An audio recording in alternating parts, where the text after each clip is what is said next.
Why does everything in the New Testament have to depend on the backbone of truth of the Jewish Bible? Why can it be not freestanding on its own merit? Listen, if it's true that Jesus was the Son of God and He came to save the world from their sins, if it's true, then why do you need the foundation of something considered old and deprecated, an evil God versus good God, Jesus, and all this contrary, yin and yang, all this? Why is that necessary?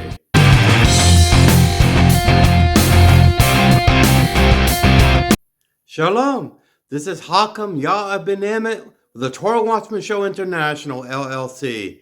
God bless everyone. Welcome back to a very important historical video topic of interest. What am I talking about right now? Is it scandalous? You just have to wait and see, right? We're talking about someone very, very famous in history. We're talking about King Herod the Great, actually King Herod the First. And we're talking about his historical timeline. The title of this video, Did King Herod die before Jesus was born? Okay? Now let me provide you some evidence of what I'm about to say about alignment of different timelines and context of different arguments. Okay? Now, may history be our guide. King Herod was a master architect. He was a genius. He was psychotic. He was mentally disturbed in many ways. He murdered his own son. He murdered his enemies. He targeted them. And when he was coming into power, he was appointed by the Roman Empire during that time. We're talking about he was born about 72 BCE. That's 2,072 years ago, okay, before the Common Era. He assassinated a Levitical priest. Some Jews did not accept him. They just saw him as a pawn, the master chess game of life, hired out by the Roman Empire. But who was this fellow, okay?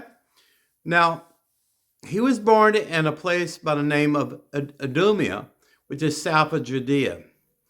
He was the second son of Antipater the Idumaean, okay? A high-ranking official under ethnarch Hyrcanus II, okay? And I'm giving you a history lesson. I'm trying to make it short. And Cypros, a Nabatean Arab princess from Petra.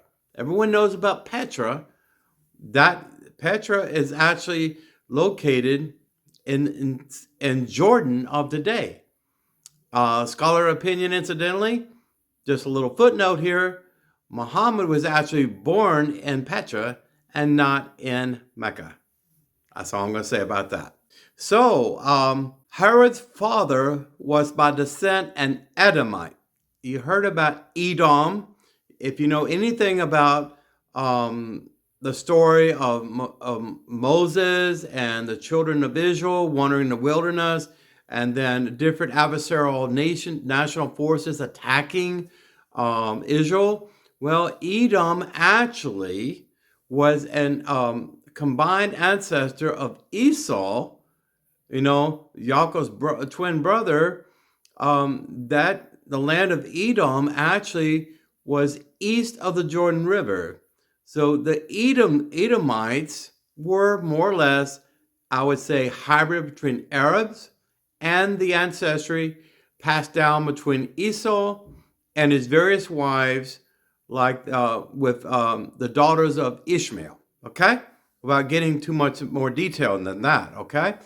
Even though King Herod was raised in a Jewish background, believe it or not, he was exposed to Jewish teachings, the Torah, and things of that nature, okay? So he knew something about it.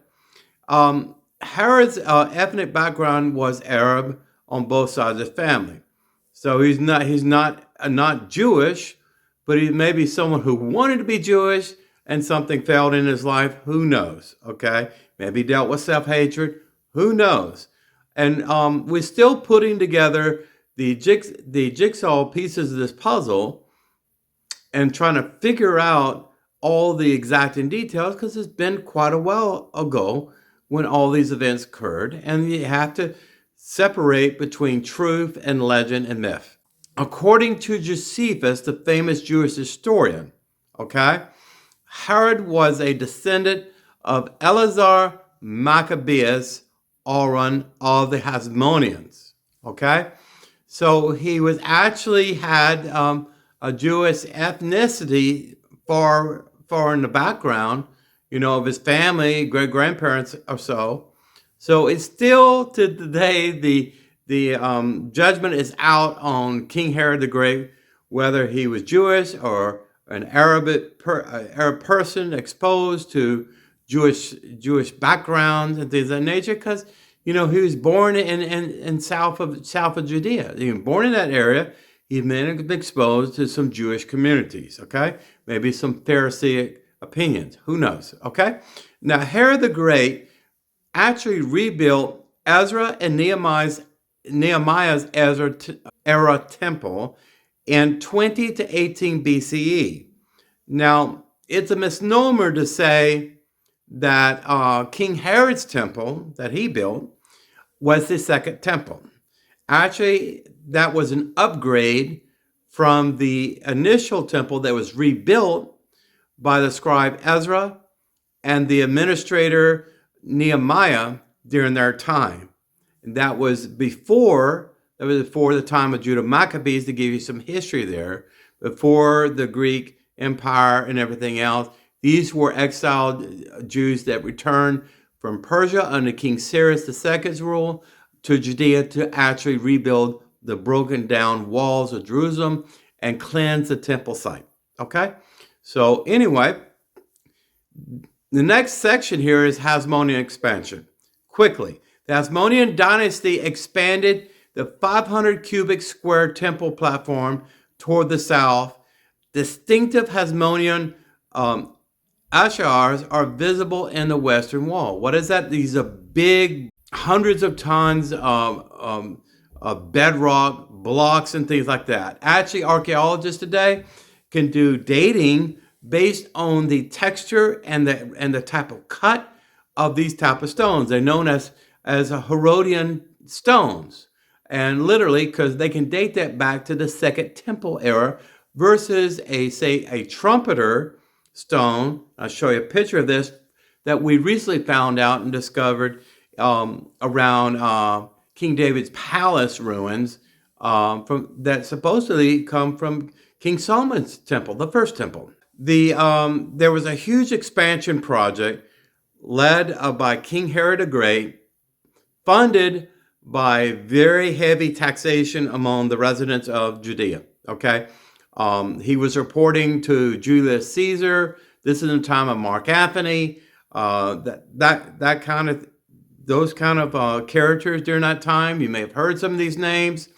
He expanded the temple site from a small area that was rebuilt upon the holy site, the Holy Holies of King Solomon's temple. King Solomon's temple was much smaller than King Herod's temple. Okay, why did he expand this area out so large quickly? It's to accommodate the 10th Roman Legion. Their entire battalion was stationed there. Their soldiers, their reservists, and reserve forces were there. Okay. There's a lot of models in Jerusalem, incidentally, of the Second Temple or the New Temple. How we theorize where it was built is wrong. It's wrong because the temple of King Solomon was much smaller. It did not need 40 acres, roughly 36 or 40 acres of real estate for a pretty much a square temple that was higher than it was wide, if you know what I'm talking about. There was a section dedicated for the 10th Roman Legion and their fortress there, and all the support personnel, which were hundreds and hundreds of people that were needed to maintain that. It was actually at a higher elevation on purpose, looking down toward the Kidron Valley, where King Herod's temple was believed to be located. Here's a clue. The Dome of the Rock that exists, that big golden Dome of the Rock on Temple Mount today, was not the site of King Solomon's temple or King Herod's temple. Even though the Crusaders say it was a temple of the Lord, Rabbinists got it wrong with that too. Okay? I'm sorry. I had to go down that rabbit hole a little bit. So I already told you about the Roman 10th Legion garrison. This is about 35 BCE time frame, and named in honor of Herod's friend, Roman triumvir Marcus Antonius, also known as Mark Antony. Been a lot of movies, very famous stories about Mark Antony, okay? And Cleopatra, It was Mark Antony who had requested that the Senate, and talking about Rome, Senate make King Herod of Judea and as the eastern boundary of the Roman Empire for their security enclave, per se, okay? For command and control of the occupied residents of Judea, namely Jews and maybe some Arab people and other people there, whoever was living there, making a life there generationally. They were there as servants of the Roman Empire to be taxed. Okay, Herod's most famous and ambitious project was the expansion of the Second Temple, like I mentioned before, in Jerusalem, which was undertaken so that he would have a capital city worthy of his dignity and grandeur. So literally, the temple he created was more for his hubris, more of his arrogance and ego. It also was made out of gold plating and beautiful cedar wood and things of that nature. I could show you a picture of that. And it was actually made the kind of very small city of Jerusalem that was still kind of run down. But that temple overshadowed everything. I mean, it was on top of Mount Moriah. And coming into that area, if you were traveling north or east or west, or south, you would see that glistening temple there in the morning light or during the evening. Okay, so that was the idea. That was his crowning jewel, literally, for the crown he wore as the fake king of the Jews. Okay, so this reconstruction effort was also in support of winning over Jews toward his effort. He knew he could not just show favoritism to the Roman Empire. He had to win over the local people. Namely, this is the time of the Sanhedrin, 2,000 years ago, roughly. But before Jesus was born, emphasis there, before Jesus is born, the Levite priests actually were needed to provide professional recommendations on halakha and how the mikveh waters and other things like that. They're actually, King Herod built a lot of magnificent aqueducts because the Pool of Siloam, the Gihon Spring, and water to the south of Jerusalem to bring all that water because, Israel is a very dry place. And so he built all that infrastructure. During the time of King Solomon, none of those aqueducts or those canals or anything existed. So he gets that credit for that, okay? So he built all these marvelous infrastructure things, city arches, entrance ways to the temple area. To this day, the so-called Dung Gate or Mashiach Gate and things of this nature. A lot of these artifacts and relics go back to the time of King Herod. Okay, in the 80th year of his reign, and we're talking about 20 to 19 BCE, plus or minus a year or two, okay? Before Common Era, that means 2,020 years ago, okay? So 20 years, literally, before the New Testament account of the virgin birth of Jesus, okay? So Herod rebuilt the temple on a more magnificent scale. He kept on adding on to it. As his ego grew and as his popularity grew among the Levites, actually loved King Herod at that time because they thought that if they could get into his good mood or get in his good favor, then the Romans would treat them better. And for a brief period of time politically, it kind of worked out that way.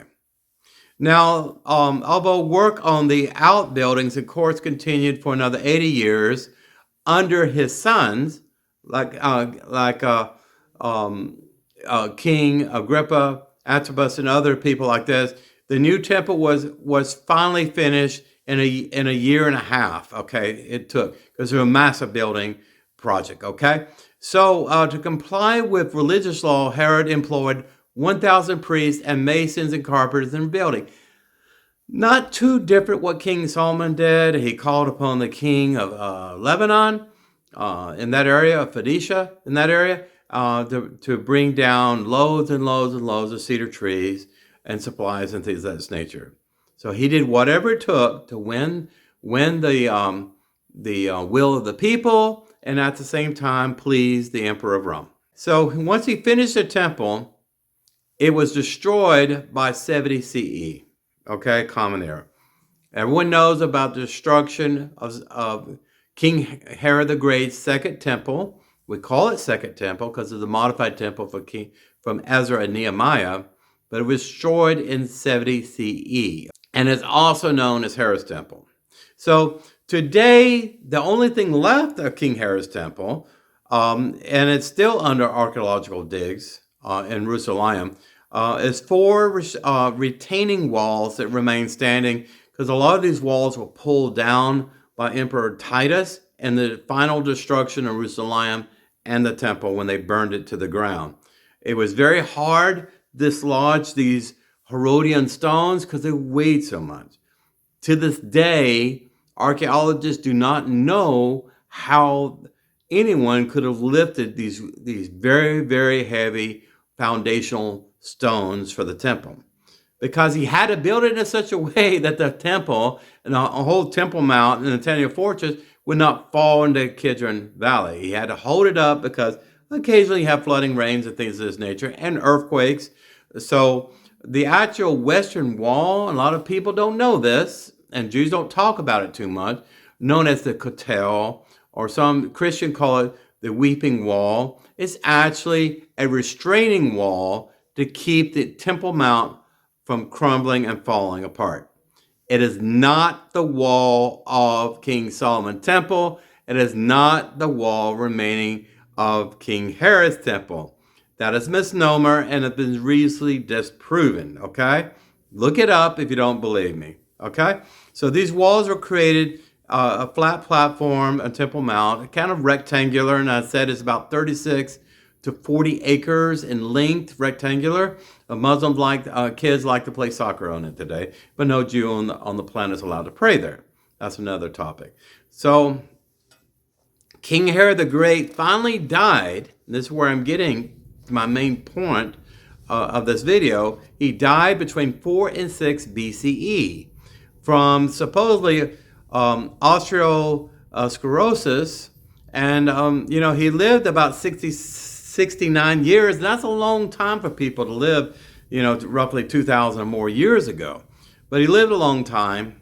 He went on a building frenzy, Masada and many other areas there.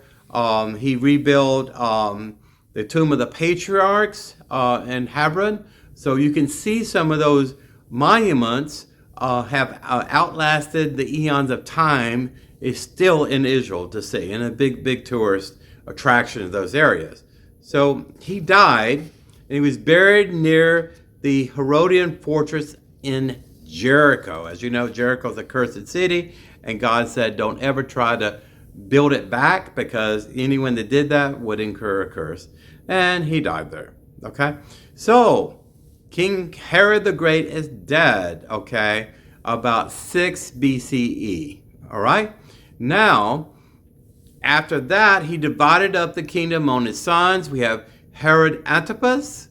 There's a gentleman by the name of Archelaus and Philip.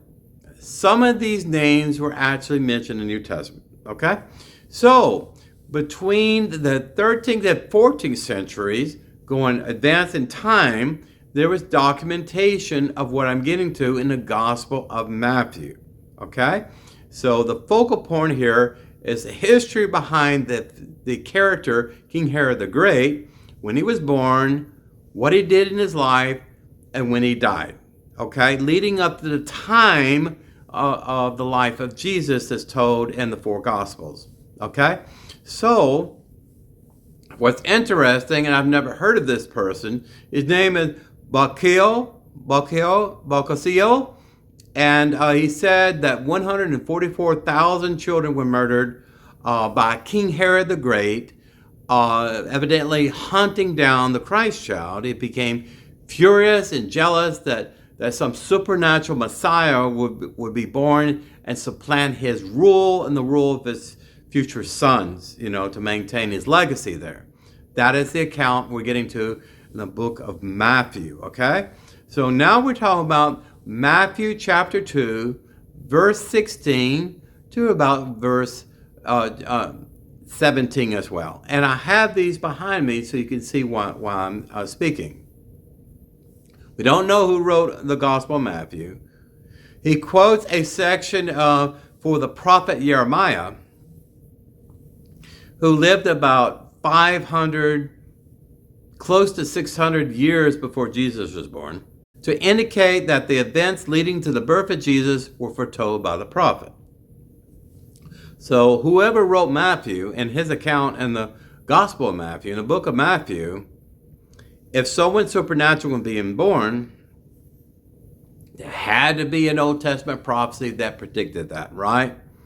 Makes it more magical and mystical and that kind of thing. But anyway, he referenced directly certain passages from the weeping prophet of Jeremiah. I'll give you a little bit more information about that. But the author's clumsy attempt to create the birth narrative of Jesus around the event during the time of King Herod massacred children, he forgot historical milestones. And I just told you, King Herod the Great died several years before Jesus, the time Jesus supposedly born.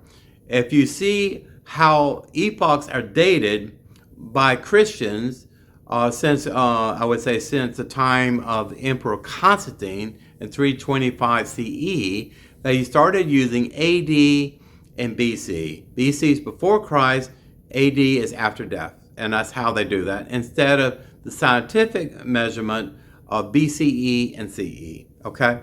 Not really that germane. But he quoted that the fulfillment of what King Herod the Great was doing, hunting down the Christ child, killing more than 100,000 children, according to this 13th, 14th century gentleman I just told you about. And I'll show you his writings, document behind me, a historical reference there. He was taking Jewish scriptures out of the context to build a strawman argument that is Christological. And you hear a lot of rabbis say this all the time. You hear about Rabbi Tobias Singer say this, that in order for the New Testament to stand on a very sound footing, it has to have connected dots back and forth across time to the Old Testament or the Jewish Bible. Okay? The New Testament cannot exist on its own merits because the stories are inconsistent. Apostle Paul says a great mystery. No one understands how a man can become a god, and then you can become a god and a man sometimes, or just be a god. And then you talk about the Trinitarian Godhead and the Holy Spirit, and then praying to all these three persons and all this, and modeism and all of this. Very, very confusing. So there's an attempt by these early writers, the Gospels, like Matthew, to create a narrative to explain some of the gaps and discrepancies that I just alluded to. Like King Herod the Great died and lived before Jesus was born. Okay? Now, one caveat here for the prophet of Jeremiah. He lived 650 to 570 BCE. This is approximately 2,600 years before Jesus was born. Say Jesus was born at year 0, okay? So anything before 0, like 1 BC or 1 negative BC or 1 positive would be AD, if you understand that, okay? So he was a prophet, one of the latter prophets. And he was actually called by God to admonish the evil idolatry that was allowed to exist in King Solomon's temple that led to its destruction. The people of Israel, majority of them, mistreated the widows and the orphan, mistreated each other. They didn't honor the year of Jubilee to return slaves to their rightful lands and their life back. All kinds of horrible things, mainly corrupting the temple with pagan idols, okay? And Jeremiah actually spent time in prison over this, and then he was finally released. And he eventually went as an exile to Egypt. But before he did that, he prophesied what would happen. He prophesied about King Nebuchadnezzar II laying siege to the city. And it took weeks for this to happen, to starve out the people. There's talk about cannibalism, talking about this massive death of children, women, weak and elderly, all of this. And the people were literally starved when the walls finally fell. And then the swordsman, the Edomite swordsman, came in because King Nebuchadnezzar, a Babylonian, did not want a curse upon him for destroying an unknown pagan entity that he did not acknowledge for the Jews, destroying that house of worship. So he gave the responsibility to Edomites. You can read about this in the prophet Obadiah, and I have a video about that as well. But it took many, many weeks to break down the walls of Jerusalem. Finally, for the Edomites to go and to set fire to King Solomon's beautiful temple. Now, a huge caravan of refugee Jews traveled in different timelines. Like, for instance, the prophet Daniel and Ezekiel actually traveled to Babylon with some of the more educated, literate architects, carpenters, other people, artisans. They were traveling first. The nobility were traveling first. Then other people, other echelons, different strata of different types of people were traveling in waves, leaving Jerusalem to the land of Babylon. And for instance, Ezekiel resided in a community along the river of Kabar. And that's why I had a great vision, Ezekiel chapter 1. Okay, so if you read in the passages there, Jeremiah chapter 31, verse 14 through verse 15, and I'll show you all of these here. But first, I want to talk about what Matthew in chapter 2, verse 16, verse 17 said. He simply quoted references to this prophetic sidra or passage in Jeremiah that the Rachel, one of the wives of Yaakov, she died giving during childbirth to Benjamin. And when she was dying in the last breath and she knew that her child was born, I don't know how quickly she died. She probably, she had a very difficult childbirth. And she was probably thinking about, Joseph. Joseph is gone. Joseph's not around. And then Benjamin, I won't be able to hold him in my arms or nurse him or whatever. She was crying for her children. Okay. Jeremiah spoke about this too, that God sheds a tear when women cry. God sheds a tear when children die, when people suffer, when the vulnerable suffer, especially elderly, widows, and orphans. When they suffer, he cries. Literally, the children of Israel, when they're carried away, some in chains, but in a huge migratory caravan per se, all the way through Babylon, they passed through Bethlehem. Bethlehem is where Rachel was buried, and actually the city was actually built around her tomb. It is there today, controlled by the Palestinian administration. What I'm saying, when the Jews went to that area, they remembered those passages in Jeremiah that Rachel was crying for her children. And even Jews to this day, during the Holocaust and October 7th, 2023, with so many children died in the Holocaust, 600,000. And we think about that prayer, and it's very comforting. During that time, mourning is that Rachel cried not only for her children, but all future generations of Jewish children. That is the Jewish understanding interpretation of these verses.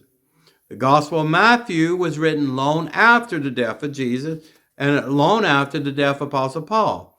It was probably written around 85 or 90 CE during the time of this great illiteracy. No one knew how to read. No one knew how to write. Only the scholars and elite people, the wealthy and aristocrats, philosophers and other people like that had some money, could go to school, could read. So when there's just a few minority of people that are literate and can read, they are the controlling authority over the majority. In other words, the majority of the populace were illiterate.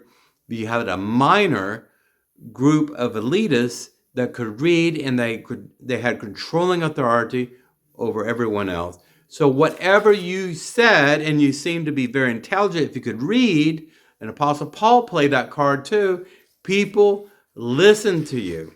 People listened to you very astutely.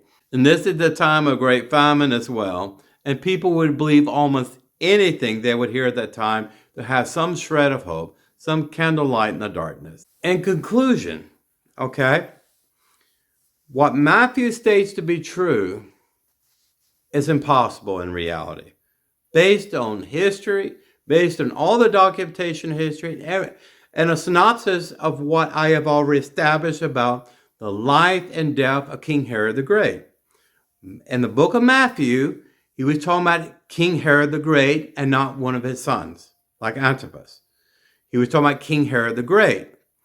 Now, this was written long after King Herod died, long after Jesus died, long after disciples died and Apostle Paul died, and was writing something about an individual that was alive and strong and still able to rule during the time right before Jesus was born. Because you know the story in Matthew, you had the three mages that came from the Far East or whatever, and came and brought gifts and everything else to seek out the star and the Christ child in the manger in Bethlehem and all of this here to see this child.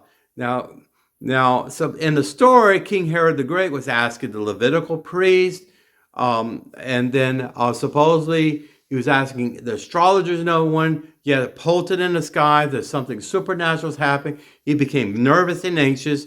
That's because he knew Jewish lore, he knew Jewish tradition enough to understand there was a risk there. If something out of the ordinary was born out of his control, a boy can one day become a strong man, a warrior, and be a king. And he had that rage, so he actually went out and executed the firstborn in Bethlehem.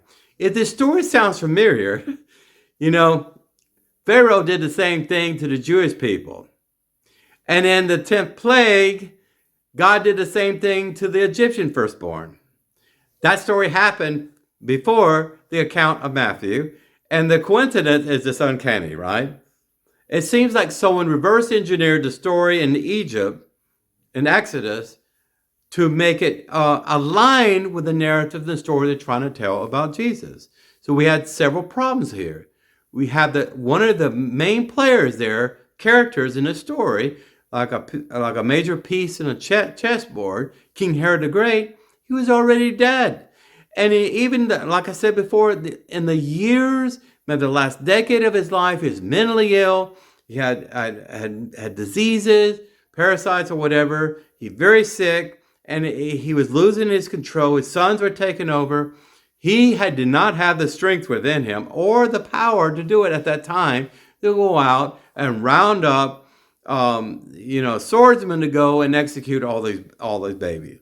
That's why Matthew says, in Rapha, in Bethlehem, Rachel mourned for her children, Rachel mourned for the dead babies that King Herod supposedly murdered. So what do you think about this story? Again, the title of this video is, Did King Herod die before Jesus was born? If he did die before Jesus was born, All this virgin narrative about King Herod the Great seeking out the Christ child, all of this goes up in smoke and doubt. At least it's a little bit dubious. Remember, the Gospel of Mark says nothing about the virgin birth of Jesus, and the Gospel of John says nothing about the birth narrative of Jesus and Bethlehem, and then Joseph and Mary running away to Egypt and hiding until King Herod the Great died. So what do you think about this? Listen, the Jewish Bible has withstood thousands of years of time because I believe it, because of its history supports it. There's more history, more logical deductive analysis that supports that the Torah is true, more or less true, than it's not true. The names of cities, the name of places, the name of kingdoms that come and gone. These proofs are there. Our prophets are consistent. There's no mixed messaging. And certainly in the prophet of Jeremiah does not have four variants telling the same story like the four Gospels that tell pretty much the same story over and over again with a different version and different interpretation, a different perspective. God bless you. I love all of you, Jew or Gentile. I don't mean to hurt anyone's feeling. I'm not here to indict you. I'm here to educate you and enlighten you. At least I hope to give you enough information at the closure of this video so you could research this before. Find out for yourself, did King Herod really live and die before Jesus the baby was born in Bethlehem? And was Matthew pulling things out of his magical hat and just guessing? Why does everything in the New Testament have to depend on the backbone of truth of the Jewish Bible? Why can it be not freestanding on its own merits? Listen, if it's true that Jesus was the Son of God and he came to save the world from their sins, if it's true, then why do you need the foundation of something considered old and deprecated, an evil God versus good God, Jesus, and all this contrary, yin and yang, all this? Why is that necessary? And it just goes on and on and on. I hope you found this video interesting. I wish you well. Shalom Aleichem. Yara ben-Emmett signing out until the next time. Much love to you. Signing out.